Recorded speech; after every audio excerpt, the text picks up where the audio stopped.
Amáveis ouvintes, cumprimenta-lhes o pastor Pedro Liache Filho. O lançamento deste disco é, sem dúvida, uma grande realização disco-fonográfica jamais obtida em todo o Brasil. Quem é Narciso Lemos de Almeida? Por que se tornou cangaceiro? Como se tornou cangaceiro? Quais as suas aventuras no cangaço? É possível um cangaceiro regenerar-se e tornar-se um homem de bem? Como foi que Narciso Lemos de Almeida deixou de ser cangaceiro para viver uma nova vida? Quais as suas experiências depois que se tornou um cristão? Dileto ouvinte, você gostaria imensamente de obter resposta a essas perguntas, não é? Pois é exatamente isso que lhe proporcionamos neste long play.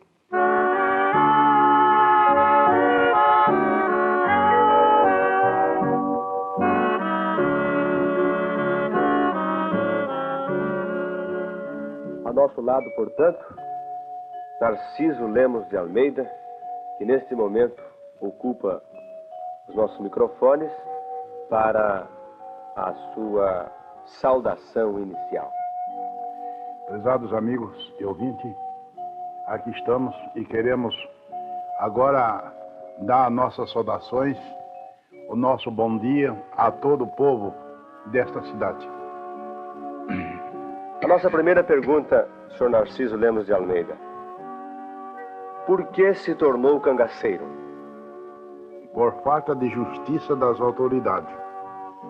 Sendo eu ainda menino, e uma certa ocasião me obrigaram a pegar um dormente que eu não podia com ele, e esta mesma pessoa que me obrigou me deu uma surra. Jurei vingança.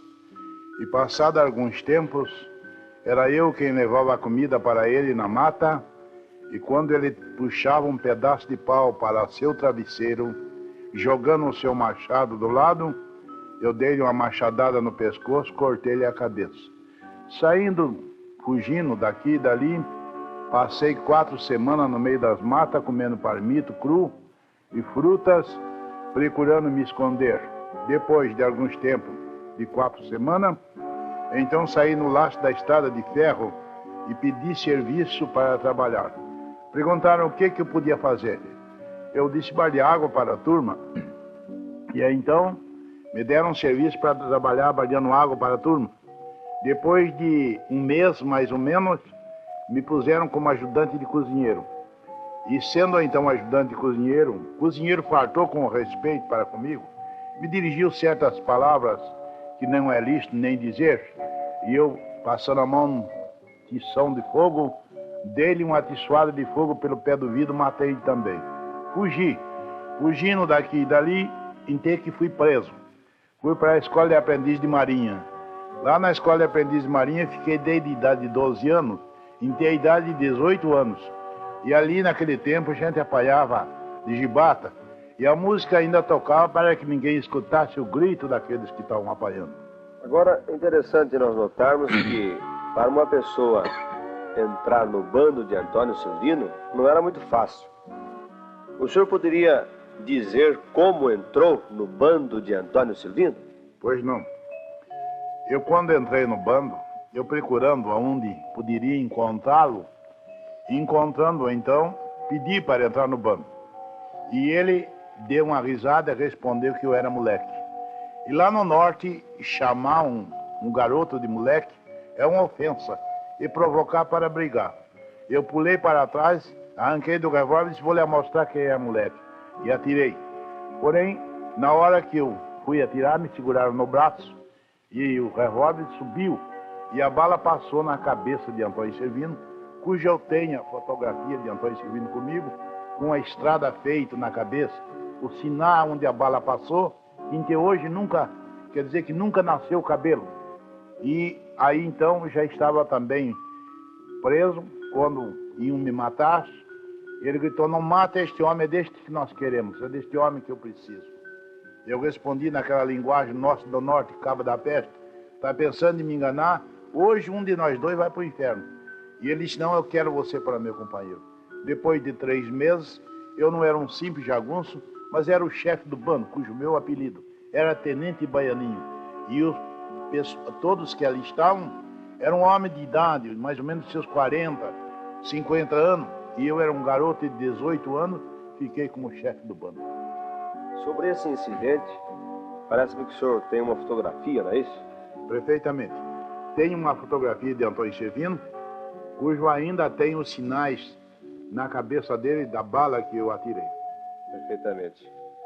Agora, eu gostaria de perguntar, o senhor poderia enumerar alguns fatos de importância ocorridos durante a sua vida de cangaceiro? O senhor se lembra de algum acontecimento, de algum incidente de grande repercussão durante a sua vida de cangaceiro? Pois não. Eu lembro, alguns ainda me lembram. Um das mais impressionantes, no meu modo de pensar, foi quando nós tivemos o tiroteio no Morro das Onças, em Pernambuco. E ali eram 100 e tantos soldados que nos perseguiam. Nós chamávamos os soldados da Força Pública de macaco. E os soldados do Exército chamavam de periquito. E quando nós estávamos ali, mais ou menos, esperando às 3 horas, a polícia que ia nos combater, porém nós tínhamos ali aquela política PRP antiga, os fazendeiros, que nós protegia. E nós tínhamos mandado fazer uma trincheira de saco de areia. Mas como demorou muito para a polícia chegar, nós saímos por ali comendo fruta, brincando. E nisso vimos um soldado que vinha subindo. E nós ali com a nossa trincheira feita. E então foi quando eu disse, lá vem um macaco. Corremos para a trincheira. O meu companheiro chamava-se Cocada, e tudo nós tinha apelido. O próprio Antônio Servino não era Antônio Servino o nome dele. O nome dele é Manuel Batista de Moraes. Porém, Antônio Servino era o apelido. E aquele nosso colega correu na trincheira e pegando um pouco da minha posição, ficando um pouco com a perna aparecendo, e então a rajada de metralhadora cortou minha perna desde o joelho até a cintura, tirando apenas a pele por cima e alguma carne, e ali nós tivemos o tiroteio. Naquele tiroteio, matamos todos os soldados, escapou alguns, foi morto a punhado. E depois então, disse Antônio Servino para mim, precisamos levar este homem erguido, porque ele não pode andar. Eu disse, posso andar. Ainda estava sangue quente, saí andando, mas os pedaços de pele pendurado pela perna. Quando chegamos no esconderijo, ele disse, é necessário fazer uma pequena operação. E ali então, com um facão bem amolado, foi cortado tudo aqueles pedaços de pele, carne de pendurado, socado ervas que nós conhecemos lá no mato, pusemos em cima. Prazo de mais ou menos de 15 dias e já eu estava andando. Parece-me que há um incidente a respeito dessa perna. Quando o senhor estava falando em algum lugar, parece que não acreditaram que o senhor tinha essa perna assim estraçalhada. O senhor se lembra desse incidente? Pois não. Isto aconteceu no estado do Rio, lugar por nome Capivari. Estava eu pregando o evangelho, como é muito comum. Nos lugares onde vou pregar, eu conto a história da minha vida passada. Não conto isto com prazer, mas conto para mostrar como a pessoa, quando se entrega a Cristo, se converte, ele torna-se uma nova criatura. Então, contando a experiência desta perna, estava completamente repleto o auditório. Não havia mais lugar, tinha gente na rua. E ali estava o delegado, o prefeito, o promotor público. E quando eu terminava meu trabalho, que eu ia descer do púlpito, então fui avisado pelo um dos diáconos da igreja, dizendo, irmão Narciso, aí tem gente que está querendo ver sua perna.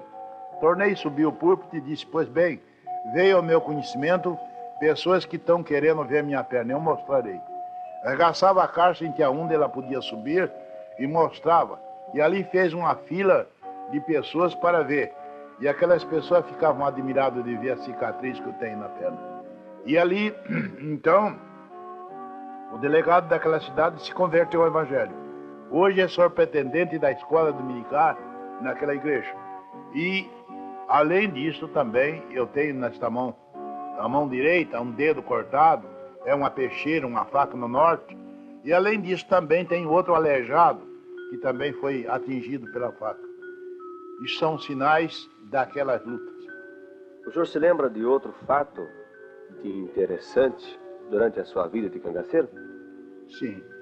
Uma ocasião, nós fomos atacados por causa de que ia um caminhão carregado de vinho, e nós tomamos esse caminhão de vinho e levamos para o nosso esconderijo.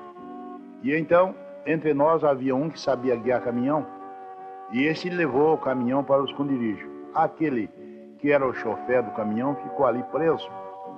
E então, mais tarde, um senhor por nome João Caboclo da Silva denunciou nós à polícia. E nós, por causa daquele homem denunciar, nós perdemos 2 companheiros um dia, porque a polícia nos perseguiu e perdemos esses 2 companheiros. Porém, eu jurei vingança. E anos se passaram. Depois de muitos anos, João Caboclo da Silva ia na fazenda de Zumbi, na margem de um rio, ia tomar banho, e ali então, atrás de um toco, matei aquele homem. Me diga uma coisa, o senhor era religioso durante a sua vida de cangaceiro? Perfeitamente. Rezava o terço todos os dias, confessava com o padre Cício do Juazeiro do Ceará, e ele dizia: pode ir que Nossa Mãe Maria Santíssima perdoa esse pecado. Procurava fazer tudo para ser um homem bom, mas tinha comigo um ódio tão grande que quando a pessoa me fazia qualquer coisa, eu procurava vingança. E assim fazíamos. Quando nós matávamos um dos nossos inimigos, nós levávamos um maço de vela no bolso, ele para que não morresse sem a vela. E os senhores são testemunha disto, que hoje mesmo ainda, quando morre uma pessoa, não o evangelho, em volta do caixão, está cheio de vela, diz que para alumiar o caminho. Mas não adianta nada, o caminho será iluminado por Cristo. A não ser por Cristo, o homem não chega ao conhecimento da verdade. E além disso, nós rezava terço para a arma daqueles que matávamos, e tudo isso nós fazíamos. Uma das provas que eu era religioso, porém não conhecia Cristo. Perfeitamente. O senhor se lembra ter conhecido no tempo de cangaceiro algum pregador do evangelho, algum protestante, como era chamado naquele tempo? Sim. Eu conheci um homem que foi um dos primeiros missionários que veio ao Brasil, cujo este homem pregava o evangelho ali naquela nordeste por aqueles lugares afora, e em um dia nós fomos salariados por um frade por nome Celestrino. Este frade nos deu 100 cruzeiros para nós matarmos esse pregador. Esse pregador chamava-se Solomão Gizmo, e há nos cantores cristãos e nos livros de cântico o nome deste homem, que foi um das maior parte dos hinos, foi escrito por este homem. Porém, este homem vinha montado num burrinho, cantando um hino. E eu, Cocada, Antônio Servino, estávamos num lugar de tocaia para tirar a vida daquele homem. Quando aquele homem vinha vindo, montado no cavalo, de longe, quando ele nos viu, ele disse: bom dia, caçador, como vai? Já matou muita caça? E eu respondi: a caça que eu ia matar, ainda não matamos. E aquele homem chegava perto de nós, pegava na mão, cumprimentava e dizia. A pregação naquela ocasião era na casa de um delegado, pois a perseguição era tanta que não havia templo evangelho. Era feito nas casas de família. E os crentes que ali estavam, sabendo que Solomão ia ser morto, estavam de joelho orando a Deus para que guardasse aquele homem, para que nada acontecesse. E então, quando acabaram de dizer amém, que abriram os olhos, olharam para trás e encontraram Solomão de pé. Então perguntaram: ô meu irmão, não aconteceu nada com o senhor? Ele disse: não aconteceu nada. Não viu nada por aí? E então, disse ele: eu vi 3 caçadores. Os crentes perguntaram: o senhor acha que é caçador? Aqueles eram os 3 do bando de Antônio Servino que estava para lhe matar. Respondeu ele: não fez nada para mim. E ali continuaram, tiveram a escola dominical e depois almoçaram. E durante o dia nós saímos à cidade, encontramos com o frade. O frade perguntou, mataram homens? Eu disse, não, não matamos e nem podemos matar, pois um homem daquele é bom, um homem que não faz mal a ninguém, nós não podemos. Disse então o frade, essa gente são terríveis, essa gente são do diabo, essa gente não crê em Deus, não crê em santo, não crê em nada. E são tão terríveis que casam irmão com irmã. Eles ali queriam insinuar que os crentes casariam com a sua própria irmã. Porém, nós acostumamos chamar os crentes de irmãos. E ele, então, para fazer com que nós ficássemos mais revoltosos, disse que era com a irmã carnal. E ali nós saímos novamente à procura daquele pregador para matar. Mas e soubemos que ele estava na casa do homem já descansando, na casa do delegado. Cercamos a casa do delegado, eu na porta da cozinha e Antônio servindo na porta da sala, cocada na janela e batemos na porta. Solomão saía com sua Bíblia na mão, aberto, e disse, eu sei que os senhores vieram para me matar, mas antes que o senhor me mate, o senhor me dá licença que quero ler minha Bíblia. Eu quero morrer lendo a Escritura Sagrada, pregando o Evangelho, procurando servir ao Senhor nos últimos dias da minha vida. Abri a Bíblia no Salmo 91 e lia o Salmo 91. E nós sentamos ali ouvindo a leitura daquele homem. E depois então que ele leu, ele comentou a leitura. Depois de fazer comentário, ele disse, agora os senhores vão me dar licença, eu vou orar a Deus em favor de vocês, para que se vocês me matarem, que o meu sangue no dia de juízo não clame sobre vocês, que vocês ainda têm um tempo de se arrepender. E aquele homem virava as costas para nós, ajoelhado, e orava a Deus pedindo que Deus perdoasse os nossos pecados, que o sangue dele derramado naquele momento não servisse de condenação para nós. Depois de orar em nosso favor, ele orou em favor dele mesmo, dizendo, Senhor, se é agora a vontade de que eu entregue a minha vida, Senhor, dá-me força, dá-me coragem para que eu possa viver pregando esse evangelho em que o dia que tu me chamares. Quando terminava as suas orações, virava para nós e disse, agora pode me matar. Eu fui o primeiro que gritei, não, senhor, o senhor não vai morrer mais. Nós não vamos matar o senhor, nós vamos matar o frade. Ele joelhou nos nossos pés e disse, o frade também tem uma arma, ele necessita também de salvação. Não mate o homem. E insistiu com nós para que não matasse. Mas nós saímos à procura do homem e não encontramos.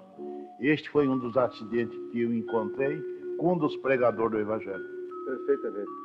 Como é que o senhor começou a sentir a necessidade de abandonar a cena do crime e começar uma nova vida? Muito bem. Quando eu sentir abandonar a cena do crime e começar uma nova vida, foi realmente quando eu saí do bando de Antônio Servino em 1914. Antônio Servino foi preso numa cidade por nome Taquaritinga e ficava eu então, como já contei antes, em convalescência daquele tiroteio que eu tive, estava eu e Cocada ali.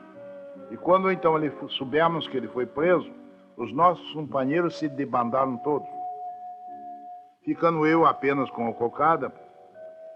Eu também estando já ferido, Cocada também foi morto por um soldado.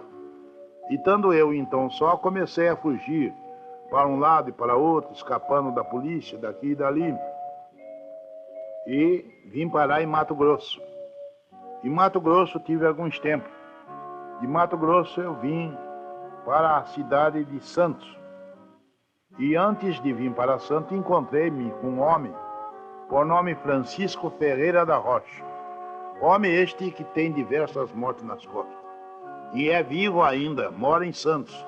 É membro da Igreja Batista, na Praça José Bonifácio, número 11.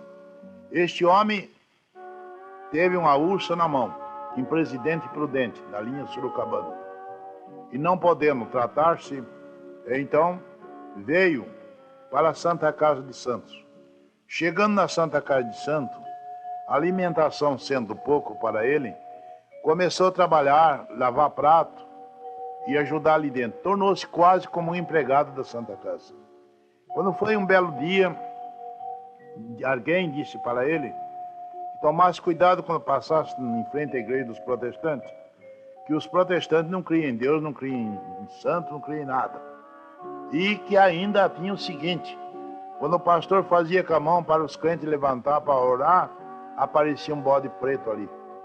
E este Francisco Ferreira da Rocha, então, disse: pois bem, eu vou lá, vou matar o pastor da igreja e matar o bode preto também. E entrava na Praça José Bonifácio, número 11, que está lá a igreja até hoje. Naquele tempo era um salão grande, que era um cinema, hoje é um bonito templo. E entrava, sentava na primeira bancos da entrada e com a mão no cabo do revólver olhando para o pastor. E o pastor então pregando. E o bode preto aparecia. E não, quando o pastor fez com a mão para os crentes levantar, olhando ele não viu nada, bode preto nenhum. Então ficou desapontado com aquilo. Havia uma senhora que estava perto dele orando a Deus, pedindo para que nada acontecesse. E então, quando foi na hora de sair, que terminou o trabalho, o culto, todo mundo cumprimentava ele na porta, homens, moças, senhoras, perguntando se é a primeira vez que ele assistiu à pregação. E ele disse: é a primeira vez. Ficou impressionado com aquilo. Disse: eu nunca vi coisa igual. Eu entrei aqui, ninguém me conhece. Todo mundo pergunta se é a primeira vez que eu assisto à pregação. E indo para a Santa Casa, disse a essa pessoa que tinha falado que na igreja dos crentes tinha o bode preto. E então disse: não é verdade. Lá são uma gente muito boa. Eu vim de lá impressionado, pessoal muito bom. Então arranjaram para dar ata daquele homem, aquele homem foi expulso da Santa Casa.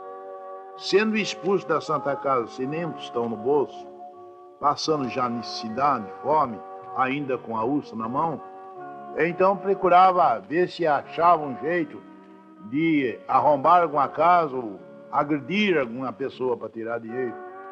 Quando encontrava com um crente, e este crente lembrou que viu ele na igreja, perguntou: o senhor não esteve na nossa igreja tarde? Estive. Disse: então, o que o senhor achou a respeito da nossa igreja?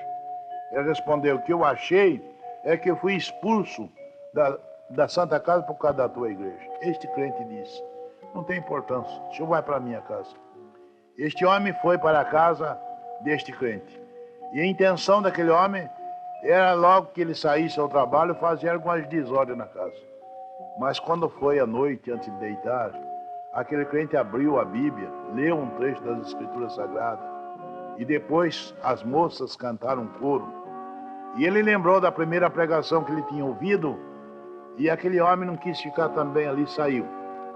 Francisco Ferreira da Rocha chama este homem.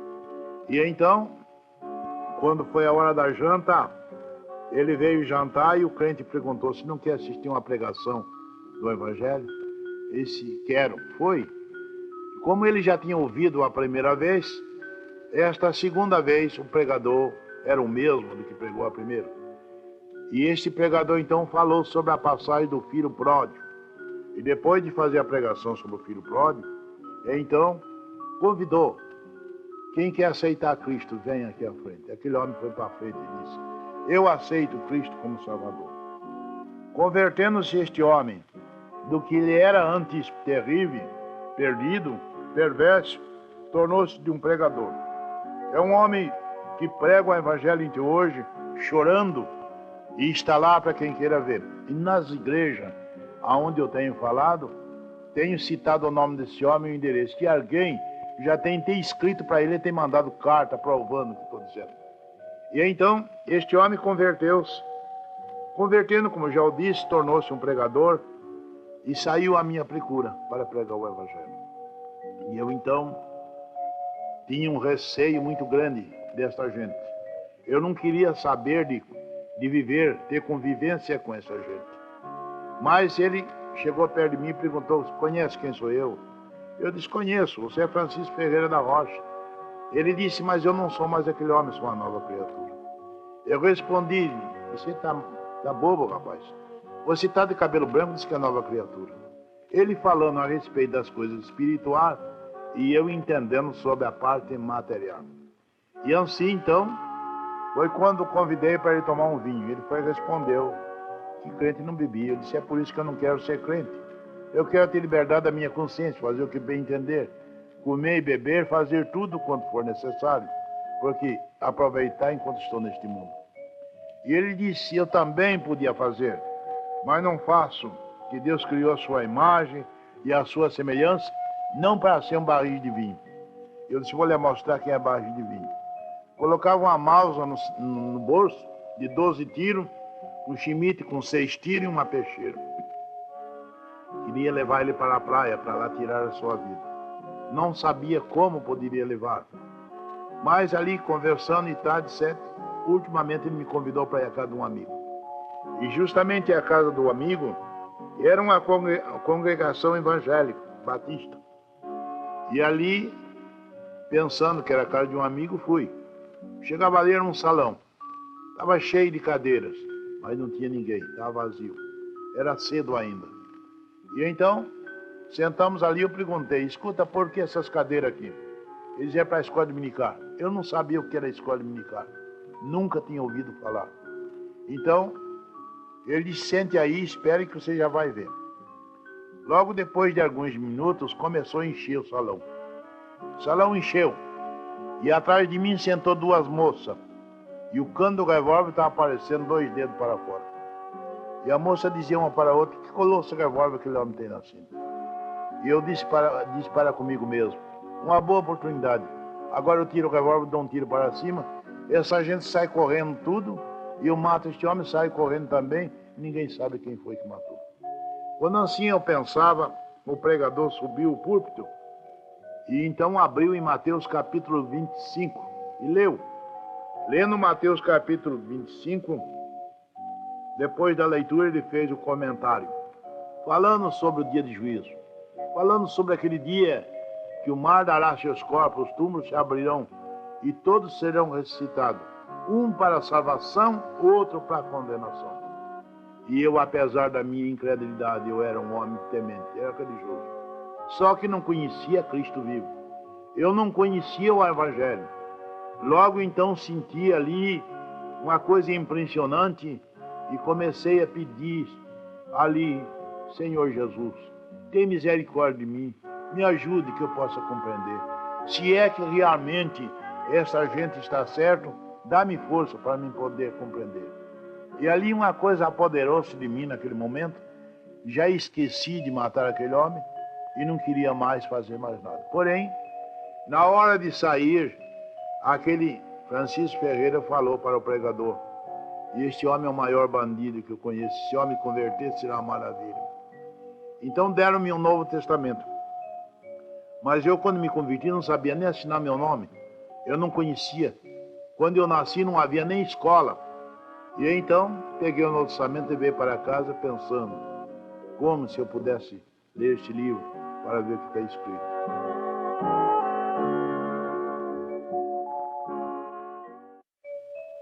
Ainda depois disso, que eu levava o Novo Testamento para comigo, eu tinha naquela cidade uma amante rica, milionária, e que eu vivia ali debaixo dos cuidados daquela mulher.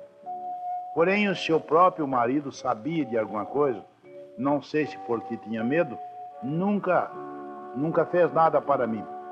E ali então, eu chegava naquele dia pensativo, depois que tinha ouvido a pregação, que tinha recebido o Novo Testamento também, chegava ali impressionado. Puseram-me uma garrafa com vinho, eu disse, não quero tomar. Ela perguntou, por que o senhor não quer tomar o vinho? Eu respondi, eu assisti uma pregação do Evangelho que estou completamente impressionado. Acho que realmente eu estou errado e eu preciso regenerar-me, eu preciso buscar a verdade. E ela foi responder, você é bobo, aquela é a religião dos americanos, os americanos querem comer o teu dinheiro. E eu disse, não é de americano, porque se fosse, eu não sentia no meu coração uma coisa tão diferente.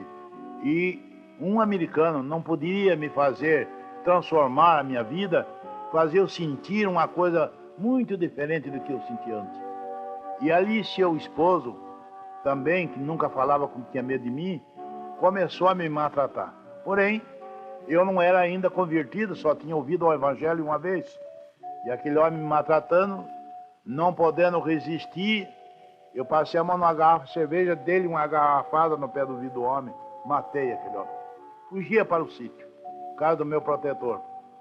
E lá no sítio, então, quando fui dormir, não podia reconciliar o sono. Quando estava querendo pegar o sono, então eu ouvi a voz do pregador pregando sobre a passagem de Mateus capítulo 25, o gesto que ele fazia com a mão. Acordava assustado e dizia: meu Deus, tem misericórdia de mim, ajuda-me para que eu possa entender o que tu queres que eu faça. E ali ficava alguns minutos, quando vinha o sono novamente, que eu ia reconciliar o sono novamente, eu ouvi o hino que eu escutei a primeira vez. Era justamente o hino 306. Isso. E esse hino então cantava aquele hino: os caminhos ímpios do mundo deixei, jamais nele vou seguir, sigo meu Jesus levando a minha cruz. E ali eu dizia: meu Deus, o que eu tenho que fazer?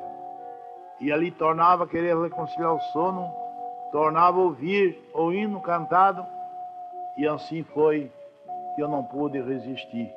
E não podendo resistir, então saí e disse: eu vou me entregar às autoridades, vou cumprir minha pena, e então depois, se Deus me permitir que eu ainda possa viver, eu vou pregar este evangelho. Quando chegava à casa dessa minha amante, ela disse: agora você pode ficar à vontade. E eu disse que quem matou meu marido é um homem de cor, um homem pequenininho, e nunca a polícia descobrirá quem foi. E eu respondi a ela: eu não quero mais esta vida. Eu quero procurar encontrar a Cristo, porque eu não tenho mais sossego na minha vida enquanto não encontrar a verdade. E ali ela insistiu comigo dizendo: você não tem ofício, você não tem leitura, você nunca trabalhou e você vai morrer a miséria. E eu disse: eu prefiro morrer a miséria do que viver na vida que eu estou vivendo. E ela disse: pois bem, nesses casos vou ter que denunciar a polícia. Eu disse: pode denunciar. Ela me denunciou a polícia, mas a polícia caducou, porque antes tinha dito o contrário. E eu me entreguei às autoridades, confessei o que eu era, e as autoridades então me condenaram a 10 anos de cadeia. E nesses 10 anos de cadeia, eu ali então sentia tanto desejo de conhecer e aprender alguma coisa do Evangelho. Quando os crentes iam me visitar dentro da cadeia, eu decorei os 500 hinos do cantor cristão. E ali, procurando soletrar o Novo Testamento. E ali fiquei 9 anos preso. No fim de 9 anos, pelo meu procedimento, me deram a minha liberdade. Quando eu procurava a igreja, que eu ia entrar na igreja no domingo, à noite, à União da Mocidade.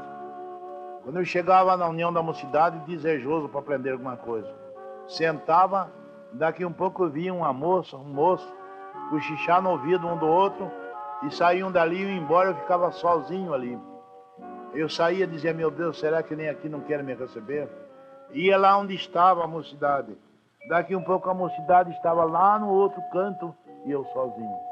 E assim fui aguentando quase 3 anos. O próprio pastor T.C. Bag, foi que me batizou, levou 3 anos para me aceitar como membro daquela igreja e ser batizado. Quando eu fui batizado, já tinha uns 4 ou 5 colocados por mim nessa igreja. E assim foi a minha conversão. Eu creio que desde que o senhor se converteu e deixou a vida de cangaceiro, tem experiências extraordinárias. O senhor pode enumerar algumas delas? Eu lembro de muitas que aconteceram depois de que me converti. Uma delas interessante foi quando eu fui convidado para ir à Conceição de Macambu fazer um trabalho numa igreja.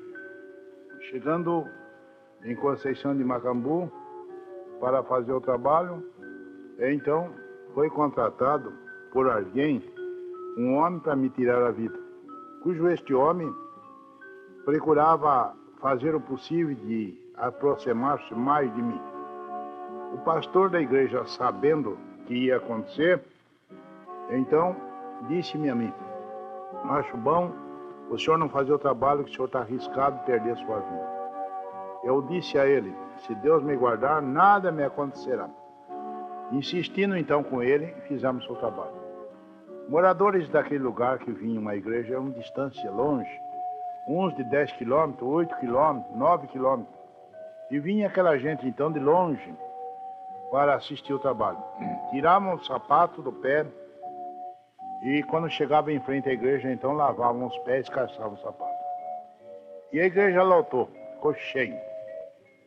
E em frente ao templo havia um quarto que chama o quarto dos profetas, onde dormia os visitantes.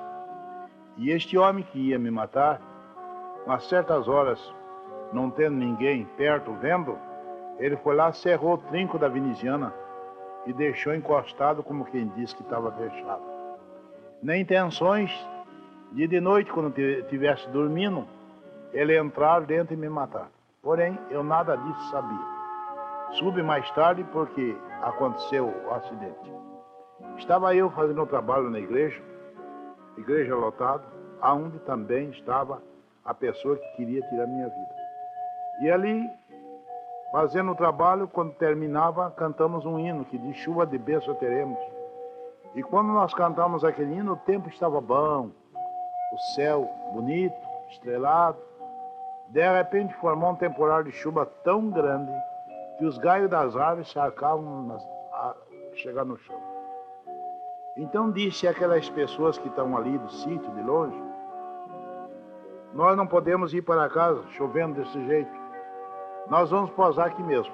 Então, na escola dominical, no templo, dormiam os crentes, e na escola, a repartição da escola, dormia senhoras, moças. E eu disse também: eu não vou dormir no meu quarto, vou dormir aqui.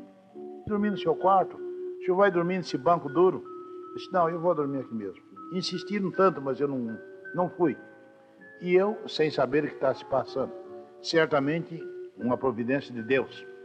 E ali dormir num dos bancos da igreja, junto com os outros crentes. De manhã cedo, o pastor levantou, assustado. Chegava ao meu quarto, onde eu ia dormir, e encontrava a janela do quarto aberta e o colchão furado com a faca. E o sinado pé do homem que pulou a janela para entrar para me matar. Saiu desesperado, dizendo: certamente mataram o irmão Narciso, levaram o corpo dele e jogaram em algum lugar. E quando passava procurando, ouvia alguma conversa lá no salão do templo. E dirigiu-se então lá e encontrando comigo: ô irmão Narciso, o senhor está aqui? Estou. Ele disse: o senhor sabe que entrou gente para lhe matar no seu quarto? Não, não sei. Pois é, entrou gente lá para lhe matar. Eu digo: então, se entrou e não, Deus me guardou, que nada me aconteceu. Tomamos café, conversando ali, era combinado com o rapaz para me buscar, para mim almoçar e depois ir embora, pegar o trem. Quando eu estava ali mais ou menos conversando ali para as 10h30 da manhã, aparecia um rapaz, filho daquele crente, que vinha me buscar para o almoço. E lá no largo, cujo retrato eu tenho comigo, esse fato, esse retrato está comigo, foi tirada a fotografia. Quando eu ia passando no largo em frente ali o convento, um grupo de pessoas me cercou e eu, distraído, sem pensar que ia me fazer aquilo, um homem me deu um tombo, caí no chão. Quando eu caí no chão, um senhor de cor com um punhal em cima de mim para me matar.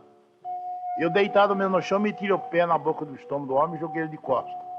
Quando assim aconteceu, um homem que estava de branco arranca do revólver e diz: quem põe a mão neste homem morre. Era o delegado daquela cidade, que era da igreja presbiteriana. Então, o outro irmão do delegado estava ali, imediatamente com a máquina tirou a fotografia. E na fotografia então nós encontramos quando este homem de cor vai correndo, guardando o punhal na cintura e os soldados cercando, prendendo. Depois de preso, interrogaram ele perguntando por que ele fez aquilo. Ele disse que foi mandado fazer aquilo. E o resultado que eu quero mencionar foi o seguinte: Naquela cidade alvoroçou todo mundo. Se o homem mar nenhum fez, o homem só fala a verdade. Por que fazer uma coisa dessa? E foi um pedido de Bíblia que foram mais de 280 Bíblias vendidas naquela cidade. Um outro fato impressionante foi também em Caxias. Em Caxias, no estado do Rio, fui convidado por um pastor a fazer um trabalho numa igreja. E ali estava completamente cheio o salão. Também a rua estava impedindo o trânsito. Não tinha mais lugar, tinha gente de pé por todo canto para ouvir. E quando estavam naquela atencioso, ouvindo a palestra, um homem no meio da rua gritou: "Eu sou filho de Antônio Servino." O povo alvoroçou-se e que levantaram em pé para ver, pensando que alguma coisa ia acontecer. Foi quando então o pastor convidou o filho de Antônio Servino para vir à frente ao púlpito, e o povo levantou para ver o que ia acontecer quando o filho de Antônio Servino chegava e me abraçava. Mas, infelizmente, eu ainda não me converti. Eu conheci o Senhor, disse ele para mim, quando eu tinha meus 15 anos, quando ele tinha seus 15 anos. Eu conheci o Senhor como chefe, junto com meu pai, e era o companheiro número 1 do meu pai. Mas eu hoje me entrego a Cristo, e aquele homem se entregou a Jesus naquele dia. Ô, irmão Narciso, antes de não prosseguir, eu gostaria de perguntar o seguinte. Antônio Servino é um dos cangaceiros do Nordeste, mas houve outros, inclusive Lampião. E o povo faz confusão a respeito de Lampião e de Antônio Servino. O senhor podia fazer um esclarecimento a esse respeito? Perfeitamente. Ao seguinte, houve, depois de Antônio Servino, o Lampião. E às vezes as pessoas fazem confusão de Antônio Servino com Lampião. Porém, Antônio Servino foi o primeiro bando que existiu no Norte. Antônio Servino terminou o bando em 1914. Foi preso numa cidade por nome Taquaritinga por um tenente por nome Tenente Teófilo Torres. Foi quem o prendeu. Porém, Lampião foi muito depois. Lampião começou em 28, se não me engano, terminou em 30 ou 31. E às vezes a pessoa há uma confusão entre esses dois. Porém, há uma diferença um do outro. Mesmo no cangaço, Antônio Servino era um homem que protegia os pobres. Era um homem respeitador de família. Quando o Lampião era o contrário, fazia as desordens. Parece-me que há um fato também de grande interesse, de grande importância com respeito à morte de João Caboclo da Silva, que o senhor mencionou logo no início da nossa entrevista. O senhor poderia contar esse fato? Pois não. João Caboclo da Silva, uma vez denunciou a nós as autoridades. Nós levávamos um caminhão, levando os vinhos, e ia para as igrejas, e na Bahia tem tantas igrejas como tem dia do ano. E levando para nosso esconderijo, este homem depois denunciou a nós a polícia. Denunciando, perdemos 3 companheiros. Juramos vingança. Passou-se muitos anos. Depois de muitos anos passados, um dia eu encontrei com este homem, e na margem de um rio, numa fazenda, por nome de Fazenda de Zumbi. E eu matei este homem. Porém, este homem estava acompanhado com uma das suas filhas, que tinha naquele tempo seguramente 2 anos de idade, dito por ela mesma. E eu não ouvi essa menina e nem conhecia. Mas por uma providência divina, essa menina está hoje uma senhora casada e viva e crente. Essa moça, essa menina, ficava na margem de um rio, e mais tarde alguém pegou essa menina e criou, crescera, tornou-se enfermeira do Colégio Batista, e numa convenção batista no Rio de Janeiro, num lugar por nome Tijuca, Icaraí, ali eu ia para passear e mostrar a cidade para minha filha. Porém, havia uma exposição de livros muito grande e não tinha quem tomasse conta. E o diretor da casa publicadora pediu para que eu tomasse conta. Eu não quis. Mas a insistência foi tanta que eu aceitei. E o pregador daquela manhã era pastor Herodício de Queiroz, que é o mesmo escritor desse livro que está em meu poder. Então ele começou a pregar. A pregação dele foi sobre os caboclos do norte. E a primeira pessoa que ele mencionou foi meu nome. E os nortistas desciam com lápis, caneta na mão, para tomar apontamento de alguma coisa que eu pudesse contar. E era justamente uma convenção nacional. Tinha gente da Bahia, de Pernambuco, de Alagoas, de Aracaju, de João Pessoa, Ceará, de todo lado tinha gente naquela ocasião. E todos queriam ouvir alguma coisa. Então disse, no momento eu não posso atender, pois estou atendendo aqui, vendendo esse livro, não tem quem me ajude. Mas logo que eu tiver uma oportunidade, eu poderei vos contar alguma coisa. E nisso vem essa menina, essa moça, senhora, que depois crescera, que eu não a conhecia, porém era filha da minha vítima. E ela chega e pergunta, o senhor tem um livrinho por nome Livro do Coração? É um livro adotado pela Igreja Católica em 1500 anos, onde tem imprimato do bispo. E aí, então, eu disse, tenho. Ela disse que converteu-se 3 famílias por intermédio desse livro. E lá no norte converteu 3 famílias. Perguntei a ela, a senhora é nortista? Ela disse, sou pernambucana. Eu disse, eu também sou pernambucano.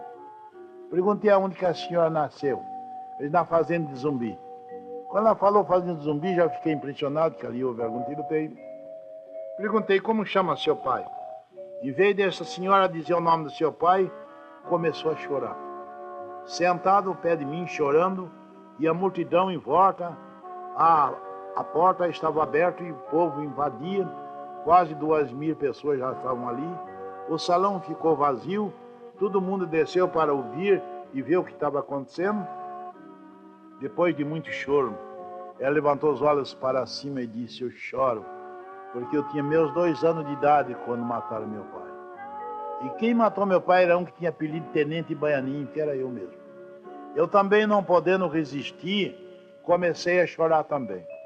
Aí a multidão dizia, ainda agora chorava só a mulher, agora chora o homem também, o que será que aconteceu? E aquele comentário por ali, o povo enumerando. E ali estavam um general do exército, por nome Mário Barreto França, que é um que compôs uma poesia.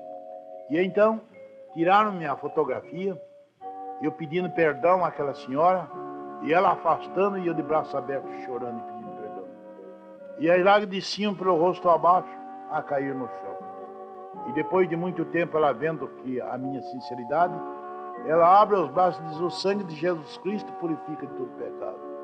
E aquela senhora me abraça, eu abraço a ela, lavando o ombro do seu vestido com as minhas lágrimas. E ela lavando o ombro do meu paletó com as suas. Essa senhora é viva ainda, mora no Rio de Janeiro, é membro da Igreja Batista, atrás da Casa Publicadora, na rua Paulo Fernandes. Perfeitamente. Aproveitando, o senhor falou aí sobre a poesia de Mário Barreto França, aproveitando o ensejo, já que ela está aqui em nossas mãos, nós vamos transmiti-la aos nossos diletos ouvintes. Um milagre do Evangelho. Poesia de Mário Barreto França. A noite vinha chegando na fazenda do Zumbi e havia uma dor chorando no canto da Juriti. Um vento frio de medo farvalhava no arvoredo como um presságio de horror. E as águas turvas do rio lançavam um desafio às margens cheias de flor. Atrás de um tronco vetusto, uma sombra se esgueirou. Um velho olhou, teve susto, e um tiro ao chão prostou. Sem ajuda, o moribundo deu um suspiro profundo e fez-se silêncio. Então, o desalmado assassino seguiu seu negro destino isento de punição. Todo o povo revoltou-se, mas nada pôde fazer, pois não atinou quem fosse capaz de assim proceder. Lamentou-se o sucedido. Houve enterro concorrido, promessa e gente a falar. Porém, qual terra sem chuva, a orfanzinha e a viúva ficaram sem pão nem lar. Passaram-se muitos anos, e o assassino, que sofreu muitas mágoas e desenganos, um dia se arrependeu. Ouvira falar de Cristo, do seu amor E foi isto que em sua alma fez florir um roseiral de bondade. E hoje ele espalha a verdade nas mensagens do porvir. E a orfanzinha que tanto sofreu da sorte e o desdém, um dia vê que o seu pranto foi estancado também.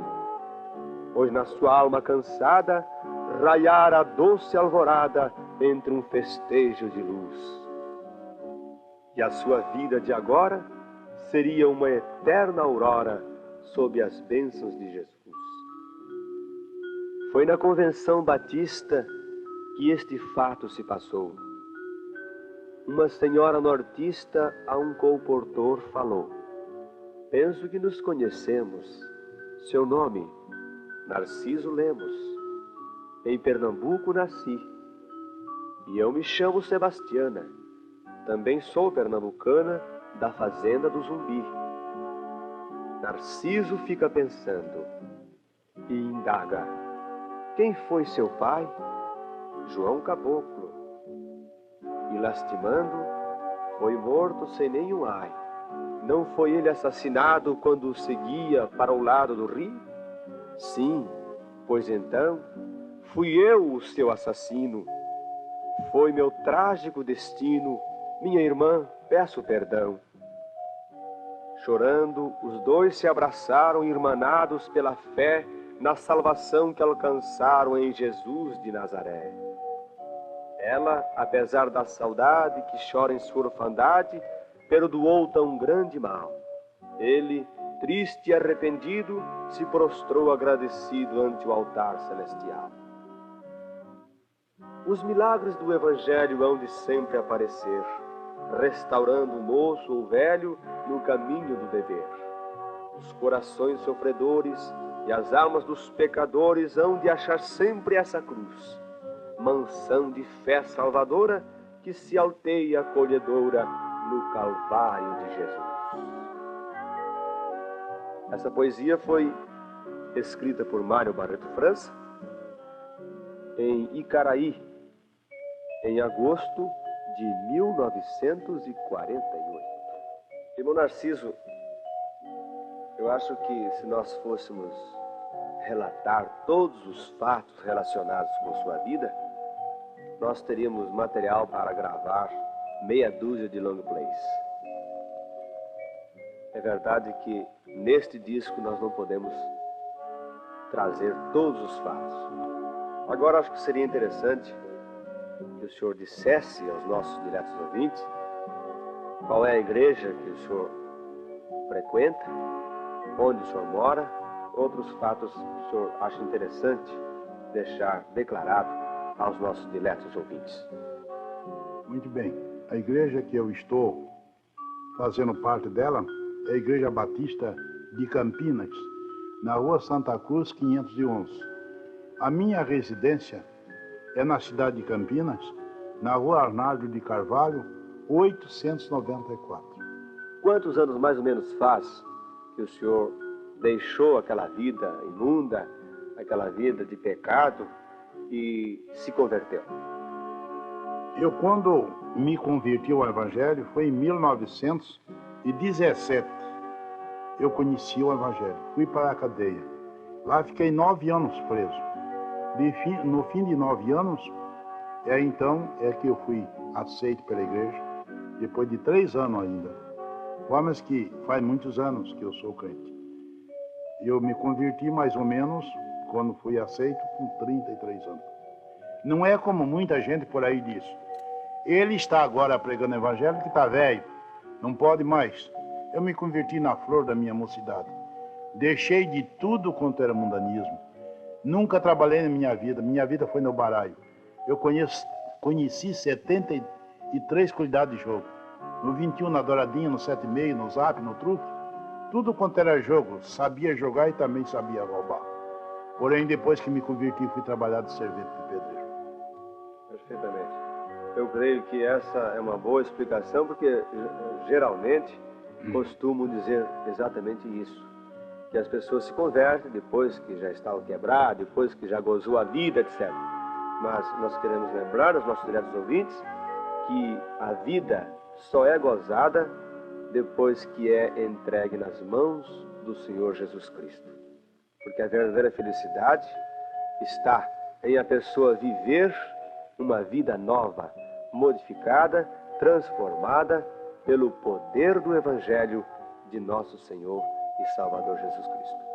Irmão Narciso, o nosso muito obrigado pela sua presença em nossos estúdios e esperamos que este disco corra este Brasil afora e até o estrangeiro, se for possível, para levar o testemunho, o seu vibrante testemunho de como o Evangelho tem poder, o seu testemunho de que Jesus o transformou e o tornou uma nova criatura para viver uma vida feliz. Muito obrigado. Eu que agradeço. E o meu intuito, o meu desejo, é que realmente as pessoas não encarem para o lado material, mas sim para o lado espiritual, e que possam compreender que Cristo tem poder de salvar o pecador.